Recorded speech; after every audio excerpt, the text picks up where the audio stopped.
ঘুম থেকে উঠেছেন, ইস্তেঞ্জা করতে যাবেন বাথরুমে, ঢুকলেন, গান গাওয়া শুরু করলেন, সাদা সাদা কালা কালা, হ্যাঁ, গান গায় মানুষ এখন বাথরুমে। মাঝে মাঝে আমরা সফর করি, একটা বাথরুমে ঢুকে দেখি পাশের বাথরুম থেকে গান আসছে। এরকম হয়নি কখনো? ফেস করেন না? আচ্ছা, তো কোনো নেকি নাই, নেকি আছে? উল্টা শয়তান ধরবে ওখানে। কি ধরবে? জিন শয়তান ধরবে, কারণ জিন শয়তান ওখানে থাকে। কিন্তু দুষ্ট জিন কোথা থাকে? বাথরুমে থাকে। এই যে আমরা বলি আল্লাহুম্মা ইন্নী আউযু বিকা মিনাল খুবসি ওয়াল খাবাইস, এটা কিন্তু দুষ্ট জিন এবং মহিলা জিন বোঝায় আর কি। ঠিক আছে, এক পুরুষবাচক, এক স্ত্রীবাচক। তো তার মানে জিনদের মধ্যেও পুরুষ মহিলা আছে, জিনদের মধ্যে বংশবৃদ্ধি হয়। ঠিক আছে, ইবলিস সম্পর্কে সূরা কাহফে আল্লাহ পাক বলেছেন কানা মিনাল জিন, সে ছিল জিনদের একজন। ফাসাকা আন আমরি রাব্বি, সে তার রবের আদেশ লঙ্ঘন করে ফাসাকি করেছিল। ঠিক আছে, তো ওদের মধ্যেও বংশবৃদ্ধি হয়। এখন বাথরুমে গিয়ে যদি এগুলো না করে বাম পা দিয়ে ঢোকেন, ঢোকার সময় বলেন বিসমিল্লাহ আল্লাহুম্মা ইন্নী আউযু বিকা মিনাল খুবসি ওয়াল খাবাইস, বসলেন, এবং বাম পায়ে যে পায়ে আমি ব্যথা বলছি, বাম পায়ে ভর দিয়ে বসতে হয়। কোন পায়ে? আচ্ছা, এখন ইংলিশ টয়লেটের মধ্যে এখন বসেন বাম পায়ে ভর দিয়ে, কেমন করে বসবেন বলেন? আমি বলি, কিছু মনে করেন না, আমি বলি কি, আমরা প্রত্যেক দিন নামাজে বলি, সবাই বলি, ইমাম মুক্তাদি সবাই বলি গায়রিল মাগদুবি আলাইহিম ওয়ালাদ-দাল্লিন। মনে আছে? এখানে নবীজিকে প্রশ্ন করা হচ্ছে, ইয়া রাসূলুল্লাহ, মাগদুব কারা, দল্লিন কারা? আমরা যে বলি নামাজে, আল্লাহ আমাকে মাগদুবের পথ থেকে বাঁচাও, দল্লিনের পথ থেকে বাঁচাও, ইহদিনা সিরাতাল মুস্তাকিম, সরল পথ দেখাও। তো ইয়া রাসূলুল্লাহ সাল্লাল্লাহু আলাইহি ওয়াসাল্লাম, এই মাগদুব কারা আর দল্লিন কারা? নবীজি বলছেন, এক বাক্যে বলছেন, শোনো, আল মাগদুব, মাগদুব হচ্ছে হুমুল ইহুদি, তারা হচ্ছে ইহুদি জাতি। কারা? ইহুদিরা কোথায় আছে এখন? হ্যাঁ, নামটা মনে থাকবে তো? আচ্ছা, ও কিন্তু এখন শক্তিশালী, আর ওরাই কিন্তু দাজ্জালকে অনুসরণ করবে, এটা মাথায় রাখেন। আচ্ছা, আর অনেকদিন বলছি দাজ্জাল বিশ্ব শাসন করবে, মানে কি, বিশ্বের প্রত্যেকটা ডিপার্টমেন্ট শাসন করবে। বিশ্বের প্রত্যেকটা department, politics, economics, finance, world affairs, আপনার মিডিয়া, প্রযুক্তি এবং অস্ত্রশস্ত্র, সব কিছু ওর নখদর্পণে থাকবে, সব কিছু। না হলে সে বিশ্ব শাসন করতে পারবে না, সম্ভব না। কেউ যদি বিশ্বের অর্থনীতি নিয়ন্ত্রণ করতে না পারে, সে কি বিশ্ব শাসন করতে পারবে? এই শ্রীলঙ্কা কি বিশ্ব শাসন করতে পারবে? পাকিস্তান পারবে? পাকিস্তান কয়দিন পর দেউলিয়া হয়ে যাবে। পাকিস্তান কয়দিন পর কি হবে? দেউলিয়া হয়ে যাবে। হ্যাঁ, ওদেরকে দেখে যদি আমরা শিক্ষা না নেই, তাহলে আমাদের কপালও খারাপই আছে। ওইটা বললাম, ওদেরকে দেখে যদি আমরা শিক্ষা না নেই, তাহলে আমাদের খরিও তো খারাপ আছে। আল্লাহ হেফাজত করুন বলে আমিন। তো যেটা বলছিলাম, বিশ্ব শাসন করতে হলে বিশ্বের সব ডিপার্টমেন্ট শাসন করতে হবে, কি হবে না? হবে।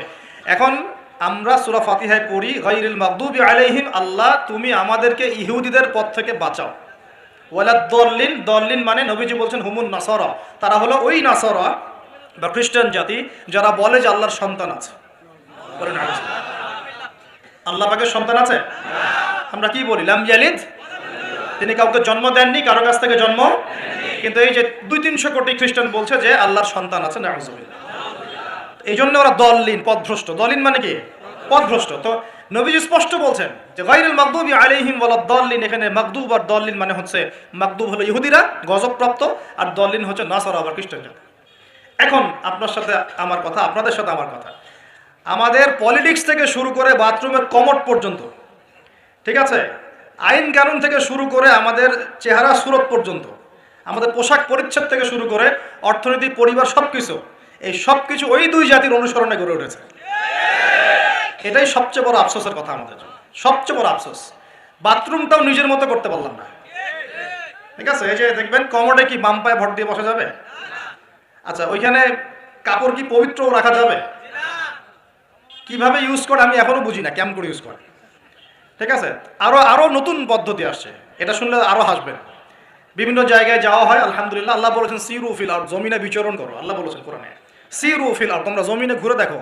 ফানজুর কাইফা কানা আকিবাতুল মুকাদ্দিবিন, দেখো যে আল্লাহকে যারা মিথ্যা প্রতিপন্ন করেছে, আল্লাহর সাথে সীমা লঙ্ঘন করছে, ওদের কি পরিণতি হয়েছে। দেখলাম যে এখন ইংলিশ টয়লেটও গায়ে, এখন দিয়ে রাখছে কিছু কিছু বাটি। কি দিয়ে রাখছে? ছোট ছোট টুকরা দেওয়া আছে প্লাস্টিকের এবং হ্যাঁ সিরামিক্সের মনে হয়। তো ওইখানে দাঁড়ায় দাঁড়াই করতে হবে, 1 নাম্বার করলে দাঁড়ায় দাঁড়াই করতে হবে, এবং সবগুলো একই মাপের দেওয়া আছে। এখন যদি ব্যক্তির কারো হাইট হয় 6 ফিট, কারো 5 ফিট, কারো 4 ফিট, কারো 2 ফিট, 3 ফিট, এই পার্থক্য কিভাবে সে মেকআপ করবে আল্লাহ ভালো জানে। এটা কেমন করে ম্যাচ করবে আল্লাহ ভালো জানে। কাউকে টুলের উপর দাঁড়াই করতে হবে, কাউকে নিচু হয়ে করতে হবে, মানে মাপ তো একই, আরও যে কি কি দেখতে হবে আল্লাহ ভালো জানেন। তো প্রিয় ভাইরা, বাথরুম করতে গিয়ে যদি নবীর সুন্নাহ মতো করেন, এখান থেকে কথাগুলো আসছে, যদি বাম পা দিয়ে ঢোকেন, বা পায়ে ভর দিয়ে বসেন, দেখবেন ইস্তেঞ্জা করেও শান্তি পাচ্ছেন। নবীর প্রতিটা সুন্নত বৈজ্ঞানিক, যে সুন্নত আপনি পালন করবেন আপনি বৈজ্ঞানিক উপকারিতাও পাবেন ইনশাআল্লাহ। এই যে একটু আগে এক ভাই বলছিল আপনি তো খানি না হুজুর, 1 চামচ কি 1.5 চামচ ভাত খাচ্ছেন, খানি না। তাই আমি বললাম যে আমি কম খাওয়া হুজুর, কারণ নবী সাল্লাল্লাহু আলাইহি ওয়াসাল্লাম কি শিখিয়েছেন? তিনি বলেছেন আমরা যা খাই না, তিনি নবী হওয়ার পরে মনে হয় সেটাও খেতে পারেন নাই। বিশ্বাস করছেন না? এরকম 3-3টা মাসের চাঁদ চলে যেত যে নবী সাল্লাল্লাহু আলাইহি ওয়াসাল্লামের বাসায় চুলাও জ্বলে নাই। আর আমাদের তো একবেলা যদি না খাই তাহলে আল্লাহর উপর কত শেকায়াত, কত অভিযোগ, তাই না ভাই? তারপরে তিনি বলছেন একজন ব্যক্তির এতটুকু খাওয়াই যথেষ্ট যে কোমর মেরুদণ্ড সোজা করতে পারে, আল্লাহর ইবাদত করতে পারে। আর যদি তোমাদের খেতেই হয় তাহলে পেটটাকে 3 ভাগ করে খাবে। কয় ভাগ? 1 ভাগ খাবার রাখবে, 1 ভাগ পানি খাবে, আর 1 ভাগ এই শ্বাস প্রশ্বাস চলাচলের জন্য ফাঁকা রাখবে। কয়জন এর উপর আমল করে দেখাতে পারে? কতজন মানুষ আছে? আর যারা একদম গোগ্রাসে খায়, এদের ব্যাপারে কোরআনে এবং হাদিসে কিন্তু মারাত্মক কথা আছে। আল্লাহর নবী সাল্লাল্লাহু আলাইহি ওয়াসাল্লাম বলেছেন যে তোমরা খুব বেশি ঢেকুর তুলো না। কি করো না? একজন সাহাবী খুব ঢেকুর উঠাচ্ছে, সাহাবী না আসলে, উনি পাশ দিয়ে যাচ্ছিলেন, খাবার দাবার খেয়ে পাশ দিয়ে যাচ্ছিলেন। তো নবীজি তার ঢেকুর তোলা দেখে বলছেন যে তোমরা বেশি ঢেকুর তুলবে না, কারণ দুনিয়াতে যে ব্যক্তি বেশি পেট পুড়ে খাবে কাল কিয়ামতের মাঠে সে সবচেয়ে বেশি ক্ষুধার্ত থাকবে। বলেন নাউজুবিল্লাহ। খাবেন আপনি, নিজের পেটটাকে 3 ভাগ করবেন, 1 ভাগ খাবার, 1 ভাগ কি পানি, আর 1 ভাগ শ্বাস প্রশ্বাসের জন্য ফাঁকা। আর এই ব্যাপারে একটা কথা বলে দেই, শেষ জামানায় কিন্তু খাবারগুলো সব করাপ্টেড হয়ে যাবে। কি হবে? খাবার ভেজাল হবে, ভেজাল। এটার দলিল সূরা কাহাফে আছে, আমি এটা ব্যাখ্যা করব না আজকে। কাহাফে আছে, আমি ব্যাখ্যা করব না, শুধু ইন্ডিকেশন দিচ্ছি। 309 বছর ঘুমিয়েছিলেন আসহাবুল কাহফ। কত বছর? 309 বছর ঘুম থেকে উঠেই তারা প্রথম যে অনুভবটা করেছেন সেটা হলো তারা ক্ষুধার্ত। তারা কি ক্ষুধার্ত? দেখেন 309 বছর পর যদি আপনি ঘুম থেকে ওঠেন, আপনার কাছে এই দুনিয়াটা আজীব মনে হবে, হবে না? কিন্তু ওনারা ক্ষুধার্ত, পকেটে কিছু মুদ্রা ছিল, যেই মুদ্রাগুলোর মান 309 বছরও কমে যায় নাই। কমে গিয়েছে না। এখন আপনি আপনার মুদ্রা নিয়ে ঘুমান 300 বছর, দেখেন তারপর কি হয়। কি হবে? টাকা থাকবো না যাইবো গা? আচ্ছা, তারপরে শুনেন, এরপরে উঠেই তারা বলছে ফালিয়ানজুর আইয়ুহা আজকা তুআবা, এই মুদ্রাগুলো দিয়ে বাজারে কাউকে পাঠাও, তোমাদের 9 জন 10 জনের মধ্যে একজনকে বাজারে পাঠাও। ফালিয়ানজুর, সে যেন বাজারে গিয়ে দেখে আইয়ুহা আজকা তুআমা, কোন খাবারটা পবিত্র খাবার, ফ্রেশ খাবার। ঘুম থেকে উঠেও ফ্রেশ খাবারের দিকে তাদের নজর কেন? আর এই সূরা আপনাকে দাজ্জালের ফিতনা থেকে বাঁচাবে কেন?